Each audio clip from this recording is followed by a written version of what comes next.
यहाँ पे बाढ़, पर्यावरण, सौंदर्यीकरण का बहाना बना के सरकारी एजेंसीज अपने काम से पल्ला झाड़ती हैं, डेमोलिशन नोटिस लगाती हैं, लोग फिर तितर बितर भागते हैं, कुछ कानूनी प्रक्रिया में घुस जाते हैं, इंसाफ के लिए कोर्टों में जाते हैं, जहाँ पे जो सरकार के खुद के प्रोटोकॉल्स हैं।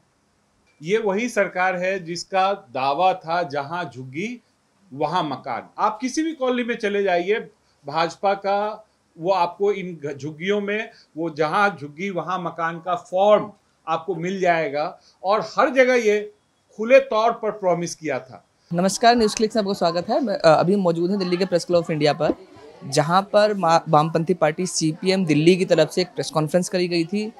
पूरे दिल्ली में जिस तरीके से जब से बीजेपी सरकार आई है लगातार बुलडोजर एक्शंस हो रहे हैं, गरीबों के मकान तोड़े जा रहे हैं, चाहे तैमूर नगर में हो, चाहे फिर सादरे की इंक्रोचमेंट के नाम पर। अब अगला नंबर मद्रासी कैंप का है, जहां पर सरकार ने और उनके डिपार्टमेंट ने नोटिस लगाना शुरू कर दिया है, और इसको लेकर लगातार सीपीएम पिछले दिनों भी प्रदर्शन करती रही है। उसी मामले को लेकर प्रेस कॉन्फ्रेंस यहाँ पर करी है प्रेस क्लब ऑफ इंडिया में, जिसमें उन्होंने बताया है जो वो मामला कोर्ट में है, कोर्ट में होने के बावजूद पीडब्ल्यूडी और डूसिप जिस तरह से लगातार और दिल्ली पुलिस मिलकर दबाव बना रहे हैं, अगर नहीं, और कहा जा रहा है अगर नहीं खाली के 10 तारीख को बुलडोजर से उनके मकान तोड़ दिए जाएंगे।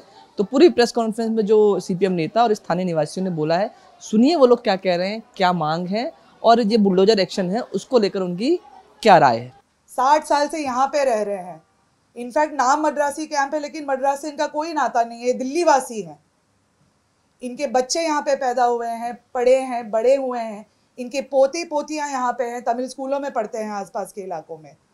इनको इलीगल घोषित करवाना, इनको एनक्रोचमेंट बतलाना सरकार के खुद के प्रोटोकॉल्स के खिलाफ है।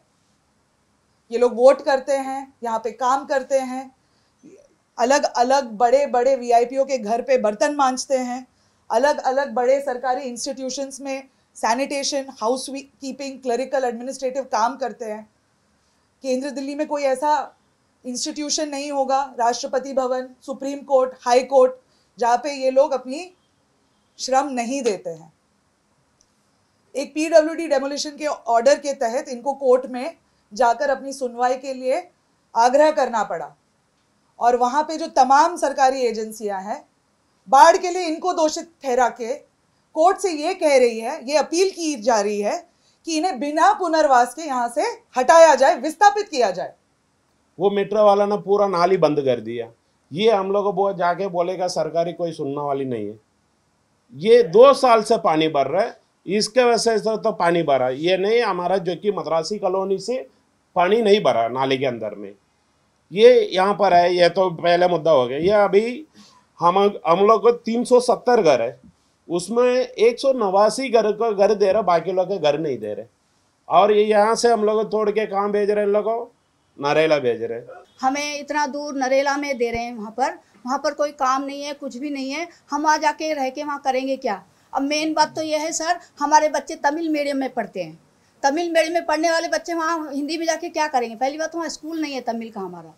हम तो चाहते हैं कि हम जहाँ पर है वहीं हमें रहने दीजिए, 5 किलोमीटर की दूरी पे हमें दे। दिल्ली के कानूनों के विपरीत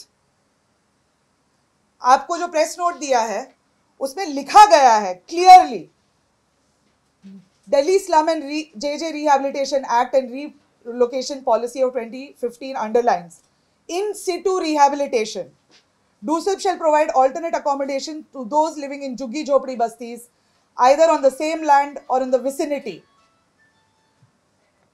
देख लीजिए, आप जूम भी कर लीजिए, यहाँ पे जो 3rd पैराग्राफ है। कोई भी सरकारी एजेंसी डूसिप के अलावा बिना सर्वे किए, बिना इनके पुनर्वास की प्रक्रिया के ऊपर एक सोशल डिस्कशन किए बिना ये नहीं तोड़ सकते हैं झुग्गियां। ये इनके अधिकार है साथियों। लेकिन हम क्या देख रहे हैं दिल्ली में, और ये सिर्फ मद्रासी कैंप तक सीमित नहीं है, कोई ना कोई एक्सट्रीम बहाना बना के, अवैज्ञानिक तर्क रख के, बिना किसी साइंटिफिक स्टडी के, बिना किसी पुख्ता सबूत के गरीबों को हर चीज के लिए दोषी माना जाता है। बाढ़ आ गई, यहाँ पे 3 फ्लाईओवर है, मेट्रो कंस्ट्रक्शन का मलबा नाले को रोक रहा है। 60 साल से जब से ये रह रहे हैं यहाँ पे, एक बार भी सफाई नहीं होते हुए दिखी है इनको, लेकिन बाढ़ के गुनहगार ये हैं। और हम गरीबों को इतने हम डरे हुए, सहमे हुए कि कब आके तोड़े, कब हमारा क्या करेंगे लोग करके। हम डरे हुए इस समय।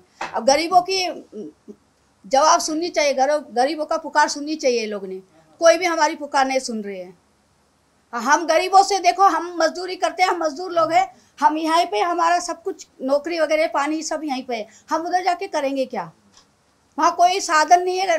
मेन बात तो है रोजगार चाहिए हमें, रोजगार वगैरह भी वहाँ कुछ भी नहीं है हमारे लिए। यहाँ पर हम लोग रहते हैं ना, पूरा गाड़ी साफ करते हैं, कोटिया में जाके काम कर रहे हैं, कोई जाके ऑफिस में दुकान में ऐसे काम कर रहे हैं। इन लोगों का रोजगारी पूरा छिन जाएगा। वहाँ पर अगर नरेला जाएगा पूरा इनका रोजगारी पूरा छिन जाएगा, और इन लोगों को वहाँ जाके क्या करेगा? उसमें भी ये अभी आगे DCP वाला बोलते हैं तुम लोग यहाँ जोकी में रहते वहाँ जाकर मकान में रहेगा। वो मकान हम लोग क्या स्कूल फीस भर देगा? ना हम लोग को रोजगार खाने के लिए रोटी दे देगा? कुछ नहीं देगा। मकान में रह के क्या करेगा वहाँ पर हम लोग जाके? और उसमें भी हर आदमी लोग को दे रहे, 189 आदमी लोग को घर दे रहे, बाकी लोग घर नहीं दे रहे। अगर दे रहे सब लोग को पूरा घर दो, और आसपास में हम लोग को 5 किलोमीटर 10 किलोमीटर के अंदर में घर बना के दे दो। ये वही सरकार है जिसका दावा था जहां झुग्गी वहां मकान। आप किसी भी कॉलोनी में चले जाइए, भाजपा का वो आपको इन झुग्गियों में वो जहां झुग्गी वहां मकान का फॉर्म आपको मिल जाएगा, और हर जगह ये खुले तौर पर प्रॉमिस किया था।